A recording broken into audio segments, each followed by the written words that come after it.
মুবাল্লিগ হব সুন্নতেরো, খুব চর্চা করব সুন্নতেরো। দয়া করো হে শাহে মদিনা। আলহামদুলিল্লাহি রাব্বিল আলামিন ওয়াসসালাতু ওয়াসসালামু আলা সাইয়্যিদিল আমবিয়া ওয়াল মুরসালিন। আম্মা বা'দ, ফাআউযু বিল্লাহি মিনাশ শাইতানির রাজীম। বিসমিল্লাহির রহমানির রহিম। আসসালাতু ওয়াসসালামু আলাইকা ইয়া রাসূলাল্লাহ ওয়া আলা আলিকা ওয়া সাহবিকা ইয়া হাবিবাল্লাহ। الصلاة والسلام عليك يا نبي الله وعلى آلك وصحبك يا نور الله। প্রিয় প্রিয় ইসলামী ভাইরা ও মাদানী চ্যানেলের দর্শকবৃন্দ, দরুদে পাকের অগণিত ফজিলত ও বারাকাত রয়েছে।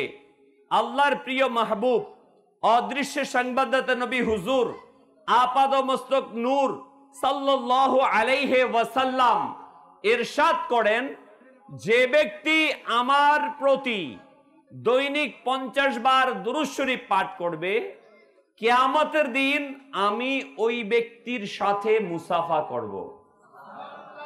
আমরা মুসাফা করতে চাই কিনা? আমার প্রিয় আকা সাল্লাল্লাহু আলাইহি ওয়াসাল্লাম এর সাথে মুসাফা করলে কেমন অবস্থা হবে? সুবহানাল্লাহ।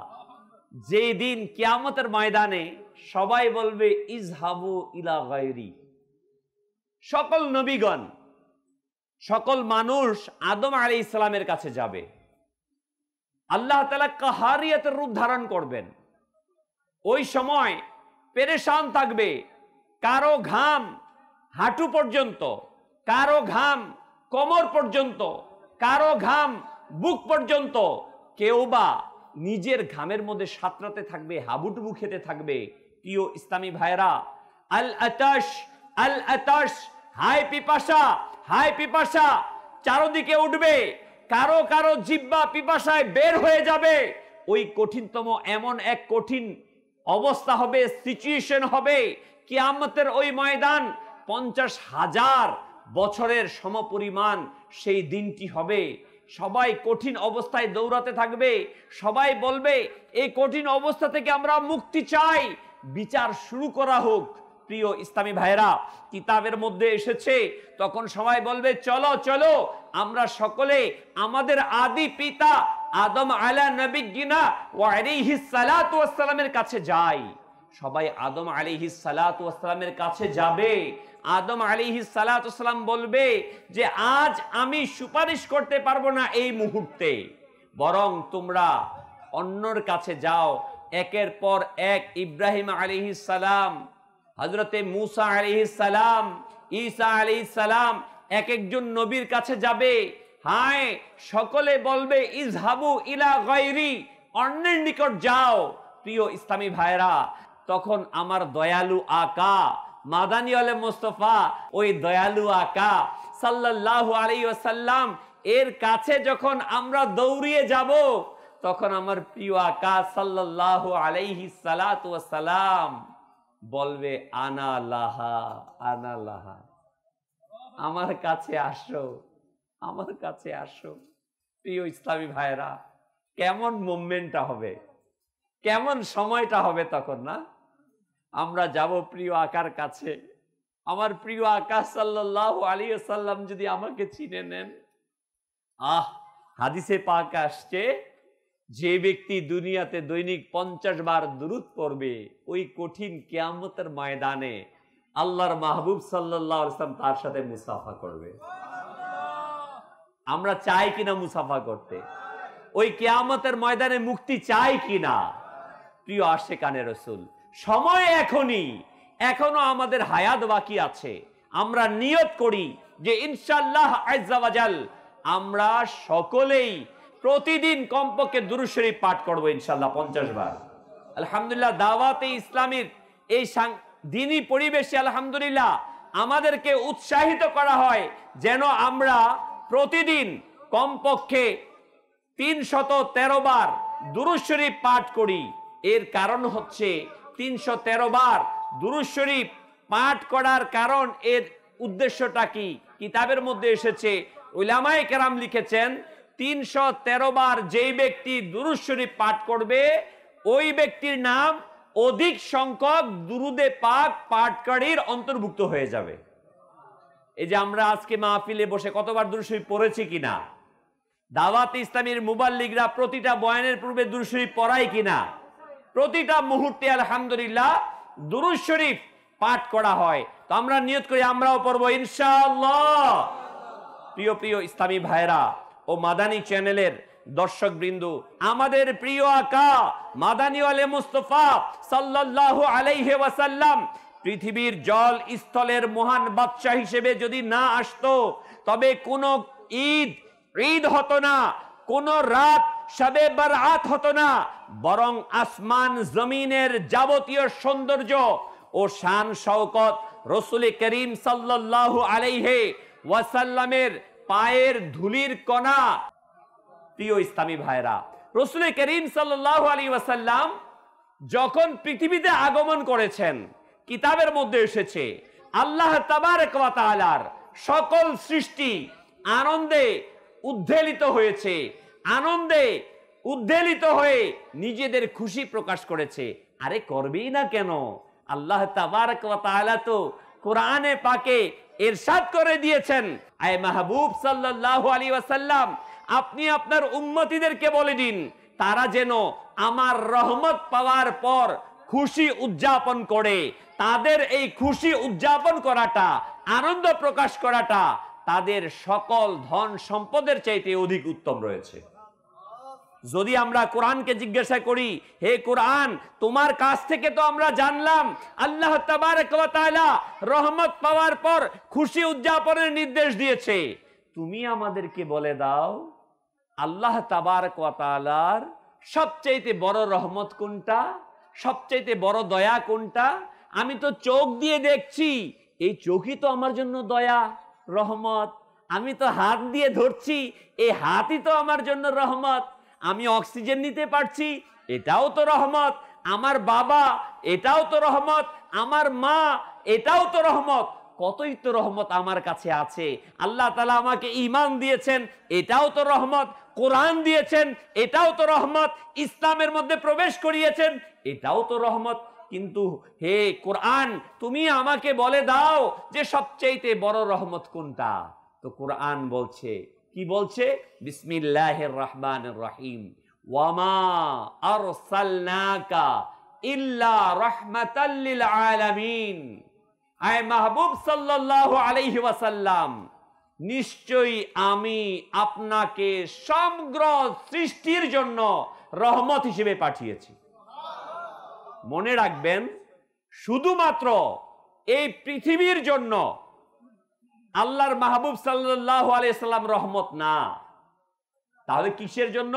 পৃথিবী হচ্ছে আল্লাহ তাবারক ওয়া তাআলার অগণিত সৃষ্টির মাঝে একটা সামান্য সৃষ্টি।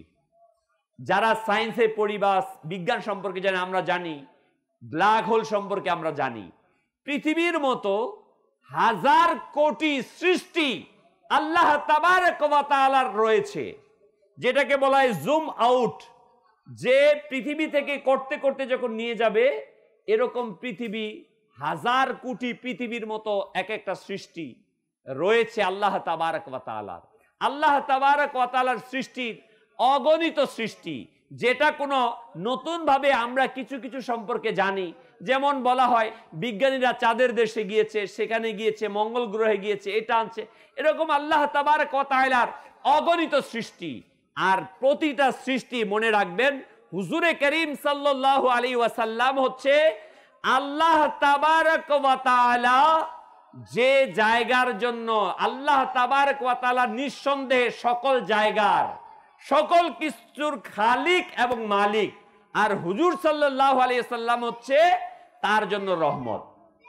তার জন্য কি? রহমত। হুজুর সাল্লাল্লাহু আলাইহি ওয়াসাল্লাম হচ্ছেন রাহমাতাল লিল আলামিন। তো রাসূল করিম সাল্লাল্লাহু আলাইহি ওয়াসাল্লাম সেই রহমত, সবচেয়ে বড় রহমত। পাওয়ার পর আমাদের উচিত খুশি উদযাপন করা। প্রিয় ইসলামী ভাইরা ও মাদানী চ্যানেল দর্শকবৃন্দু, খুশি প্রকাশ করার একটি উত্তম পদ্ধতি হচ্ছে যার জন্য আমি খুশি করছি তাকে অনুসরণ করা। তাকে কি করা? অনুসরণ করা। রাসূল আকরাম সাল্লাল্লাহু আলাইহি ওয়াসাল্লাম ইরশাদ ফরমান, মান আহাব্বা সুন্নতি ফাকাদ আহাব্বানি ওয়া মান আহাব্বানি কানা মাইয়া ফিল জান্নাহ। যে ব্যক্তি আমার সুন্নতের উপর আমল করলো সে যেন আমাকে অনুসরণ করলো, মুহাব্বত করলো, ভালোবাসলো। আর যে আমাকে ভালোবাসলো সে আমার সাথে জান্নাতে প্রবেশ করবে।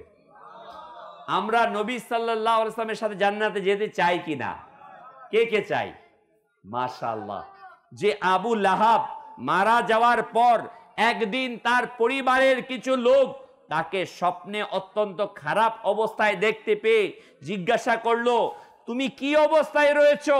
তুমি কি পেয়েছো? সে বলতে লাগলো, তোমাদের কাছ থেকে পৃথক হওয়ার পর আমার ভাগ্যে ভালো কিছু নসিব হয়নি। অতঃপর নিজের বৃদ্ধাঙ্গুলির নিচে বিদ্যমান একটি ছিদ্রর দিকে ইশারা করে বলতে লাগলো যে এটা ব্যতীত যে এটা থেকে আমাকে পানি পান করানো হয়, কেননা এর দ্বারা ইশারা করে আমার দাসী সুয়াইবাকে আজাদ করে দিয়েছিলাম।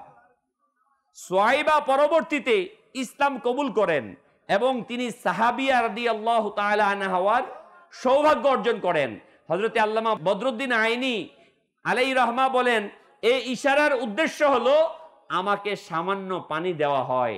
অত্র হাদিসের ব্যাখ্যায় শেখ আব্দুল হক মুহাদ্দিস দেহলভী রাহমাতুল্লাহি তাআলা আলাইহি তিনি বলেন, এই ঘটনার মধ্যে যারা মিলাদুন নবীকে উদযাপন করে, যারা মিলাদ মাহফিল করে, তাদের পক্ষে বিশাল এক দলিল।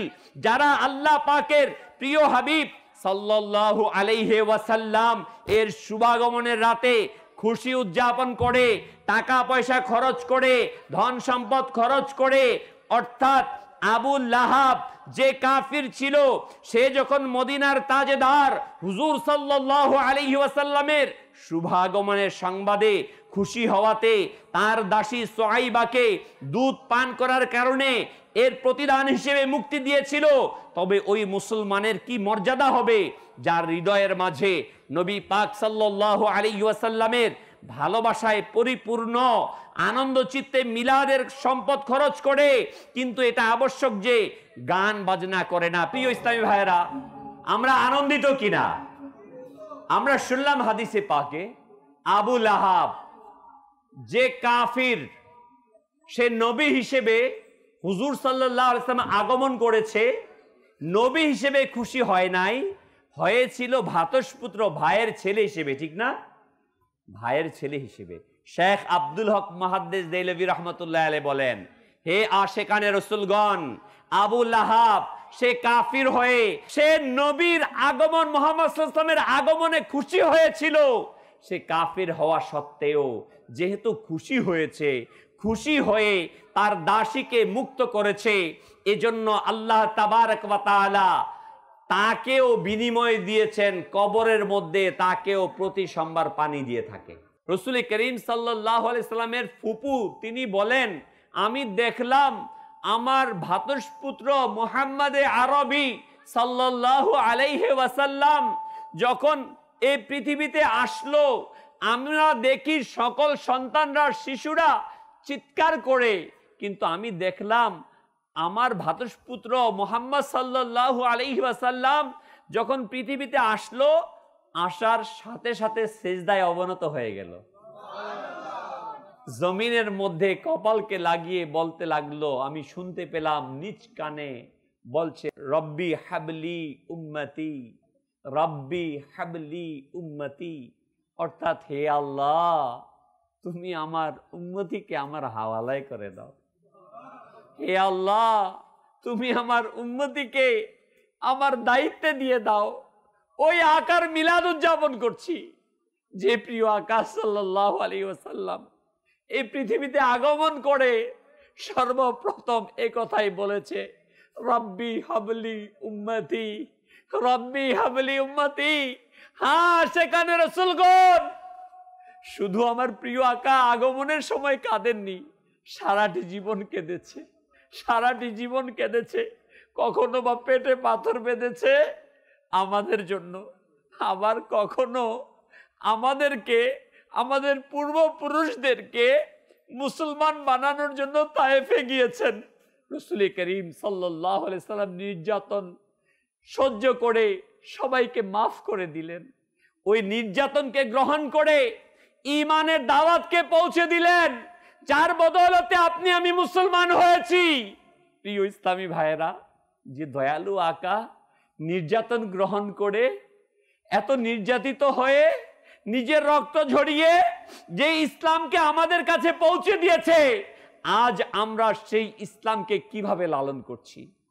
আজ আমাকে যদি বলা হয় দাড়ি রাখো, আমরা হয়তোবা বিভিন্ন দিকে তাকাই, দাড়ি রাখতে লজ্জাবোধ করি, বলি আমি কেন দাড়ি রাখবো, আমার তো এখনো বয়স হয়নি। প্রিয় ইসলামী ভাইয়েরা, আমি কি জানি আজকের রাত আমি বেঁচে থাকবো? আমার কি সিকিউরিটি আছে? আরে যে দয়ালু আকা আগমন করে আমার জন্য কেঁদেছে, ওই দয়ালু আকাকে কি আমরা ভালোবাসতে পারি না? পারি কি না? ভালোবাসার নাম তো এটাই। ওই নবী সাল্লাল্লাহু আলাইহি ওয়াসাল্লাম যেভাবে চলেছেন, ওনার কাটিং যেভাবে ছিল, আমরাও সেভাবে করব ইনশাআল্লাহ। ওই দয়ালু আকা সাল্লাল্লাহু আলাইহি সাল্লাম ইরশাদ করেন, নামাজ আমার চোখের শীতলতা। হে আশেকানে রাসূলগণ, আজ আমরা নিজেকে মুসলমান দাবি করি, কিন্তু আমরা নামাজকে কাজা করে ফেলি। হে মুসলমানগণ, আজ আমরা নিজেকে আশেকে রাসূল দাবি করি, কিন্তু সুদ থেকে নিজে বাঁচতে পারি না, ব্যাংকিং সিস্টেম থেকে আমরা বের হয়ে আসতে পারি না। আজকে নিজেকে আমি আশেকে রাসূল দাবি করি, কিন্তু ঘুষ খাওয়া থেকে নিজেকে বাঁচিয়ে রাখতে পারি না। আজকে তো এমন অবস্থা হয়েছে, ঈদে মিলাদুন্নবীর মাহফিলে তো আমরা এসে পড়েছি, আল্লাহ তাআলার দয়া হয়েছে, কিন্তু প্রিয় ইসলামী ভাইরা, এই ইবাদত করতে কষ্ট হচ্ছে। কিন্তু অত্যন্ত দুঃখের বিষয়, এমন অনেক রাত আপনার আমার হয়তোবা মাআযাল্লাহ আল্লাহ থেকে পানা অতিবাহিত হয়েছে, রাত জেগে কাটিয়েছে এই মোবাইলের মাধ্যমে, ইন্টারনেটে বেহায়াপনা দেখে। প্রিয় ইসলামী ভাইরা, আজ হয়তোবা আমার এখানে বসে সারা রাত বয়ান শুনতে কষ্ট হচ্ছে, কিন্তু বেহায়াপনা করে আমার রাত অতিবাহিত করতে কষ্ট হয়নি। আজকে আমরা ইবাদত করতে লজ্জা বোধ করছি, কষ্ট বোধ করছি। আমি কিভাবে কিয়ামতের দিন আমার প্রিয় আকা মাদানী আলে মুস্তাফা সাল্লাল্লাহু আলাইহি ওয়াসাল্লামকে মুখ দেখাবো? হায় হায়, শুনুন শুনুন, কান খুলে শুনুন, আমার প্রিয় আকা সাল্লাল্লাহু আলাইহি ওয়াসাল্লাম, আমি আপনি যখন মৃত্যুবরণ করব, আমাকে আপনাকে যখন কবরে রাখা হবে, প্রথম প্রশ্ন হবে মান রব্বুকা, তোমার প্রভু কে? হে প্রিয় ইসলামী ভাইয়েরা, হে আশেকানে রাসূল, যদি আমি আপনি আল্লাহ তাবারক ওয়া তাআলার হুকুম মেনে থাকি, যদি আল্লাহ তাবারক ওয়া তাআলা যা হালাল করেছে হালালকে হালাল, যা হারাম করেছে হারামকে হারাম হিসেবে গ্রহণ করে থাকি, তা থেকে বেঁচে থাকি, তাহলে আমি আপনি বলতে পারবো রব্বি আল্লাহ।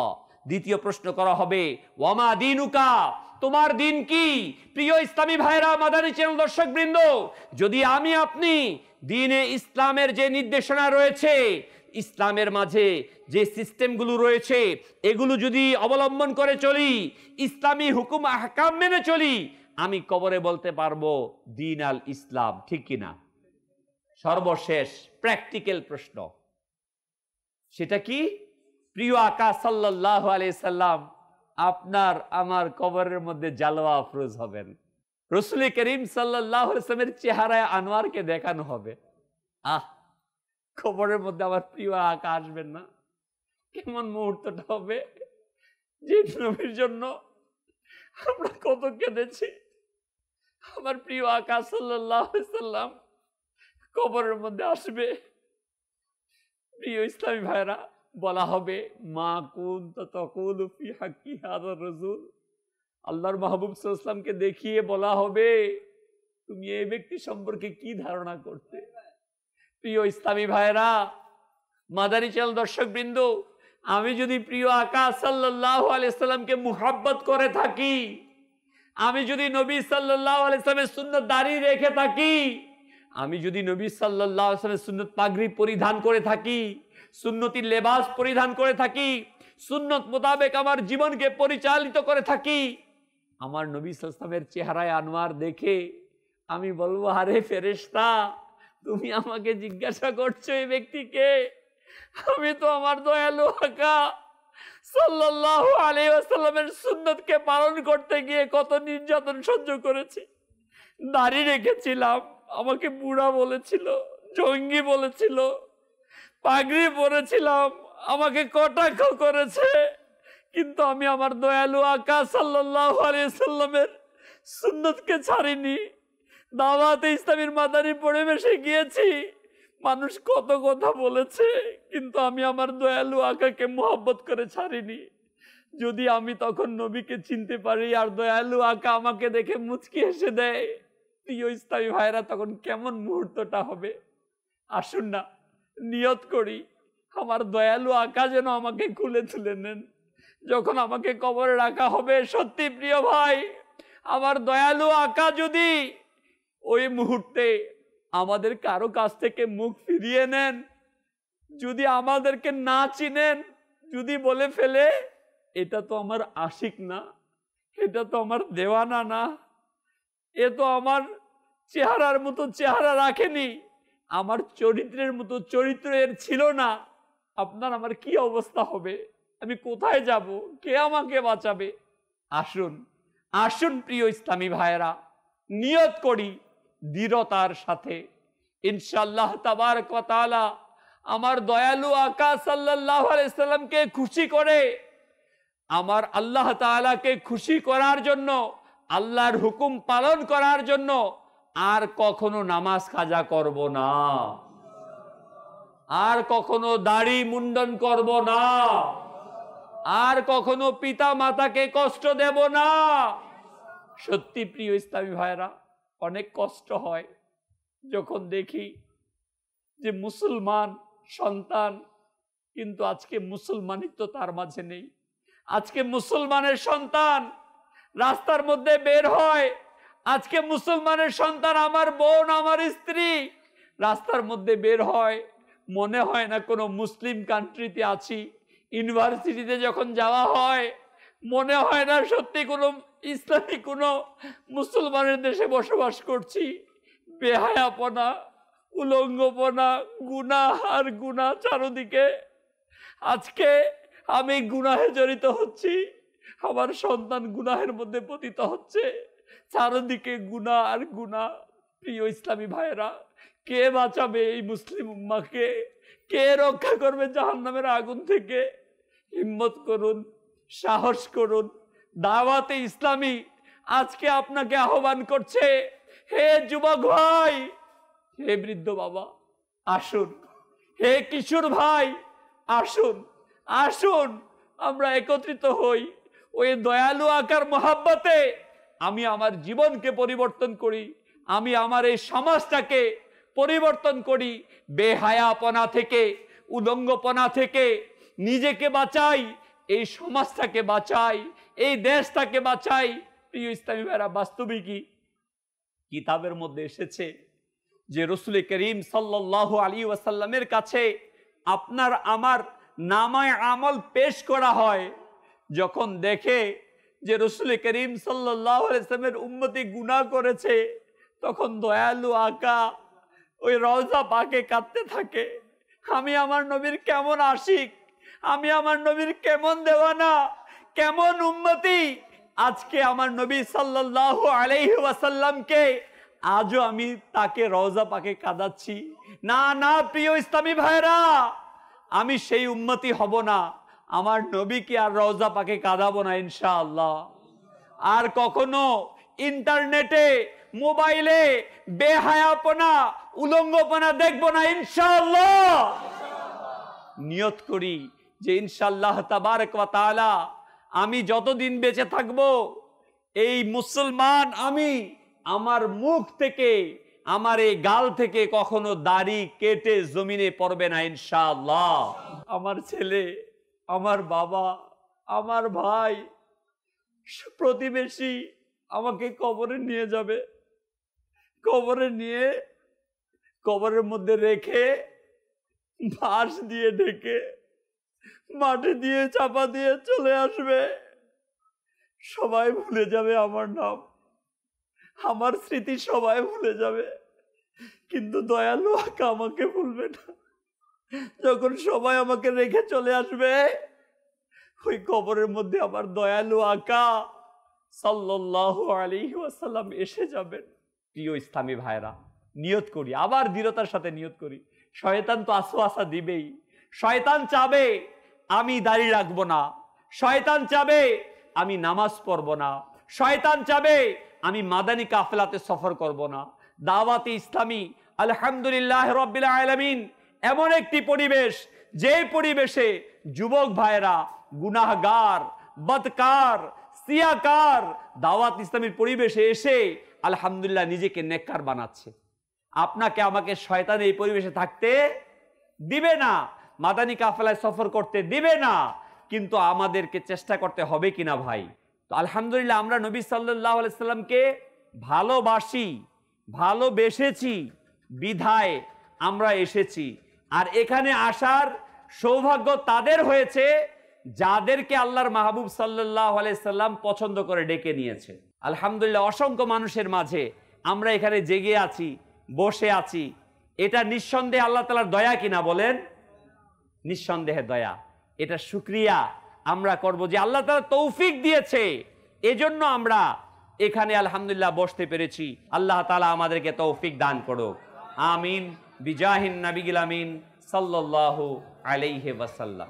মুবাল্লিগ হব সুন্নতেরো, খুব চর্চা করব সুন্নতেরো। দয়া করো হে শাহে মদিনা।